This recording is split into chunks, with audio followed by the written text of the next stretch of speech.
मैं doctor Urmila Tathagata channel में आपका बहुत-बहुत स्वागत है।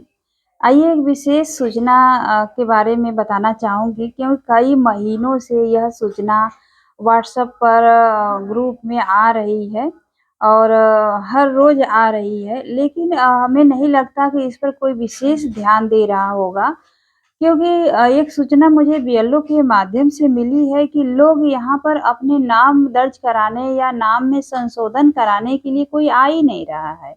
तो आखिर इसके ज़िम्मेदार कौन है? तो थोड़ा-सा हम प्रकाश डालते हैं कि मताधिकार क्या है? क्योंकि हर नागरिक का महत्वपूर्ण अधिकार होता है मतदान और वह मतदान तभी कर पाएगा जब मतदाता सूची में उसका नाम होगा। क्योंकि डॉक्टर भीमराव अम्बेडकर ने गोलमेज सम्मेलन में यह अधिकार दिलाने के लिए बड़े जिद्दोजहद किया, बड़े वाद-विवाद और बड़े संघर्षों के बाद यह अधिकार हम लोगों को दिलाया।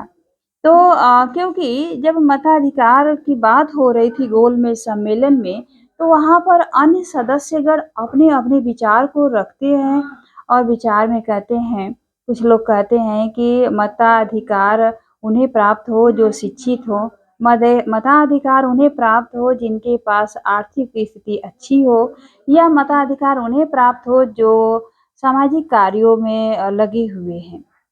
तो बाबा साहब डॉक्टर भीमराव अम्बेडकर जी कहते हैं कि नहीं और इस तरह का अगर हम किसी को अधिकार देते हैं तो वह सिर्फ किसी वर्ग विशेष को ही प्राप्त होगा। और इस पर महिलाओं के लिए भी काफ़ी चर्चा पर चर्चा रहा। लेजिस्लेटर ने कहा कि शिक्षा को दृष्टिकोण में रखते हुए महिलाओं को अधिकार दिया जाए मताधिकार का या उनके आर्थिक स्थिति को ध्यान में रखते हुए इन्हें मताधिकार दिया जाए। तो बाबा साहब सभी को नकारते हैं, कहते हैं कि इस तरह से एक वर्ग विशेष ही इस अधिकार का लाभ उठा पाएगा, अन्य वर्ग जो है इस अधिकार से वंचित रह जाएँगे। तो उन्होंने कहा कि इन हर समस्या का एक ही समाधान है और वह यह है कि चाहे वह स्त्री हो या पुरुष, भारत का हर नागरिक जैसे ही वह 18 वर्ष की उम्र को प्राप्त होता है और 18 वर्ष के उम्र से लेकर वह जीवन पर्यंत उसको यह अधिकार प्राप्त हो और यह कभी भी नहीं वह इस अधिकार से वंचित हो। इस प्रकार के से जो है हर वर्ग विशेष को या भारत के हर नागरिक को यह अधिकार प्राप्त हो जाएगा। तो वो सारे सदस्यों ने इस बात पर सहमत हो गए कि हाँ 18 साल की उम्र से जो है मताधिकार प्राप्त हो और हमें यह अधिकार मिलने लगा। तो इस अधिकार की अब सुरक्षा हम कैसे करें? हम हर नागरिक की ज़िम्मेदारी है कि इसकी सुरक्षा करें और यह हमारी ज़िम्मेदारी है। हमारे लाभ के लिए, हमारे फ़ायदे के लिए है। तो मैं विशेष रूप से यह निवेदन करूँगी कि जो कार्य करना है या जो क्षेत्र के कार्यभार ग्रहण के पदाधिकारीगण हैं, उनको यह विशेष रूप से ध्यान देना होगा कि उनके निर्वाचन सूची में या उनके कार्य क्षेत्र में कितने मताधिकारी हैं या कितने मतदाता हैं।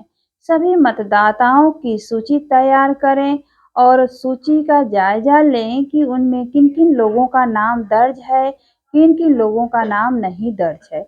अगर दर्ज है कुछ लोगों का नाम तो गलत है, उसको सुधार करने की कोशिश करें और जिनका नाम दर्ज नहीं है, जो अभी 18 साल के हो चुके हैं या पहले का हो चुके हैं, उनका नाम दर्ज कराने के लिए एक आधार कार्ड और एक फ़ोटो लेकर बीएलओ के पास जाएँ और उनको जो है उनका नाम दर्ज कराएँ।